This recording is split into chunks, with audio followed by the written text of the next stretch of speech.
ഇടത് സർക്കാരിന്റെ മദ്യനയത്തിനും ഉത്തരവുകൾക്കും എതിരായാണ് പാലക്കാട് പുതുശ്ശേരിയിൽ ഒയാസിസ് മദ്യ കമ്പനി വരുന്നത്. 1996 ലൈസൻസ് ലഭിച്ച സൺ കെമിക്കൽസ് എന്ന കമ്പനിക്ക് പോലും 2008 അന്നത്തെ എക്സൈസ് മന്ത്രി ലൈസൻസ് നിഷേധിച്ചു. പുതുതായി മദ്യനിർമ്മാണശാലകൾക്ക് അനുമതി നൽകേണ്ടതില്ലെന്ന 1999 സർക്കാർ ഉത്തരവ് ചൂണ്ടിക്കാട്ടിയാണ് നേരത്തെ നൽകിയ ലൈസൻസ് ഉണ്ടായിട്ട് പോലും സൺ കെമിക്കൽസ് എന്ന കമ്പനിക്ക് അനുമതി നിഷേധിക്കുന്നത്. ഇടത് സർക്കാരിന്റെ തീരുമാനങ്ങൾക്ക് വിരുദ്ധമായാണ് ഇപ്പോൾ ഒയാസിസിന് ലൈസൻസ് നൽകാൻ പോകുന്നതെന്ന് സൺ കെമിക്കൽസിന്റെ പേഴ്സണൽ ഓഫീസർ മീഡിയ വണ്ണിനോട് പറഞ്ഞു. എലപ്പുള്ളി പഞ്ചായത്തിലെ മണ്ണുക്കാട് എന്ന സ്ഥലത്താണ് ഒയാസിസ് കമ്പനി വരാൻ പോകുന്നത്. അതിൻ്റെ ലൈസൻസിൻ്റെ നടപടിക്രമങ്ങളെല്ലാം തന്നെ പുരോഗമിക്കുകയാണ്. ഞാൻ ഉള്ളത് പുതുശ്ശേരി പഞ്ചായത്തിലെ കൊട്ടാമുട്ടി എന്ന സ്ഥലത്താണ്. ഇവിടെ ഒരു മദ്യനിർമ്മാണശാല തുടങ്ങാൻ നേരത്തെ തീരുമാനിച്ചിരുന്നു. എന്നാൽ അന്നത്തെ ഇടതുപക്ഷ സർക്കാർ, അന്നത്തെ എക്സൈസ് മന്ത്രി PK ഗുരുദാസൻ അനുമതി നിഷേധിച്ചു. എന്നോടൊപ്പം ഉള്ളത് ആ കമ്പനിയുടെ പേഴ്സണൽ ഓഫീസർ ബാലനാണ്. നിങ്ങളുടെ കമ്പനിയുടെ പേരെന്തായിരുന്നു? Sun Chemicals Private Limited. ഞങ്ങൾ സൺ കെമിക്കൽസ് തുടങ്ങാൻ വേണ്ടിയിട്ട് അപേക്ഷ കൊടുത്തപ്പോൾ ഞങ്ങൾക്കും പെർമിഷൻ തന്നു. അങ്ങനെ ഞങ്ങളുടെ സ്ഥലം മീനാക്ഷിപുരത്തായിരുന്നു. പെരുമാട്ടി പഞ്ചായത്തിൽ അപേക്ഷ കൊടുത്തു. അപ്പോൾ അവർ ഗ്രൗണ്ട് വാട്ടറിൻ്റെ പ്രശ്നവും കൊക്കക്കോളയുടെ പ്രശ്നവും ഉള്ളതുകൊണ്ട് നിങ്ങൾക്ക് അനുമതി തരാൻ പറ്റില്ല പറഞ്ഞ് റിജക്റ്റ് ചെയ്തു.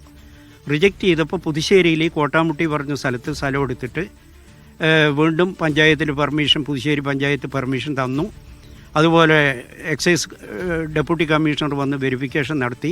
അതിനുശേഷം ഈ കാലതാമസം വന്നതിനുള്ള കാരണം പറഞ്ഞിട്ട് ഗവൺമെൻറ്റിനോട് റിന്യൂ ചെയ്ത് തരണം, 96 കിട്ടിയ ലൈസൻസാണ്, അത് റിന്യൂ ചെയ്ത് തരണം എന്ന് പറഞ്ഞ് അപേക്ഷ കൊടുത്തു 2008. അന്ന് PK ഗുരുദാസൻ മന്ത്രിയായിരുന്നപ്പോൾ പുള്ളി പറഞ്ഞു അത് തരാൻ ബുദ്ധിമുട്ടാണ്. 1999 ഫർദറായിട്ട് ഒരു യൂണിറ്റിനും ലൈസൻസ് കൊടുക്കരുത് എന്നുള്ള ഗവൺമെൻറ് തീരുമാനമുണ്ട്. അപ്പോൾ ഞങ്ങൾ പറഞ്ഞു ഇത് ഇൻഡസ്ട്രിയൽ ആൽക്കഹോളാണ്, കാരണം ആശുപത്രികൾക്കും വ്യവസായശാലകൾക്കും വേണ്ടി ഉപയോഗിക്കുന്ന ഡെനീച്ചേർഡ് സ്പിരിറ്റും മെത്തലേറ്റഡ് സ്പിരിറ്റും. അപ്പോൾ ആ യൂണിറ്റും ഇതും തമ്മിൽ വ്യത്യാസമുണ്ട്. ഈ 99 ഇൻഡസ്ട്രിയൽ ആൽക്കഹോളിൻ്റെ കാര്യം പറയുന്നില്ല, അതുകൊണ്ട് ഞങ്ങൾക്ക് പെർമിഷൻ തരണം പറഞ്ഞപ്പോൾ അല്ല, അതെല്ലാം ഇതിൽപ്പെടുന്നതാണ്. അതിനുശേഷം ഈ സ്ഥലം കിംഫ്ര എടുക്കുകയാണ് ഉണ്ടായത്.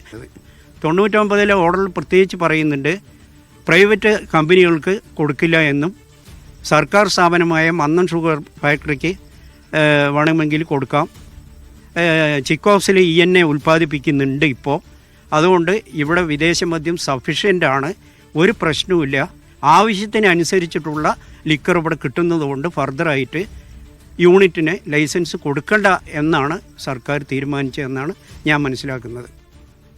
അന്നത്തെ തീരുമാനത്തിന് വിരുദ്ധമായിട്ടാണ് പുതിയൊരു മദ്യനയത്തിൻ്റെ അടിസ്ഥാനത്തിലാണ് ഇപ്പോൾ ഒയാസിസ് വരുന്നത്.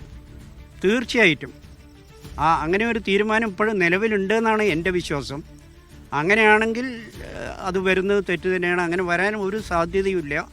വിദേശ മദ്യം തുടങ്ങാൻ പറ്റില്ല എന്നുള്ള തീരുമാനം അന്നത്തെ ഇടതുപക്ഷ സർക്കാർ ശിവദാസ മേനോൻ മന്ത്രിയായിരുന്നപ്പോഴാണ് അങ്ങനെ തീരുമാനിച്ചത്. അപ്പോൾ അവിടെ തന്നെയാണ് മലബാർ യൂണിറ്റ് വരണു എന്നാണ് അറിയാൻ കഴിഞ്ഞത്.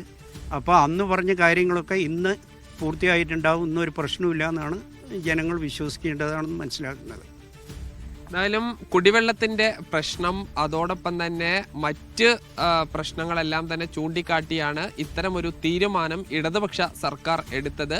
അതേ ഇടതുപക്ഷ സർക്കാരാണ് സ്വകാര്യ മേഖലയിൽ പുതിയ ഒരു ബ്ലൂവറിയും ഡിസ്റ്റിലറിയും തുടങ്ങാനുള്ള അനുമതി നൽകാൻ പോകുന്നത്. ഷിജു ചിറ്റൂരിനൊപ്പം സാജിദ് ഇജ്മൽ, മീഡിയ 1 പാലക്കാട്.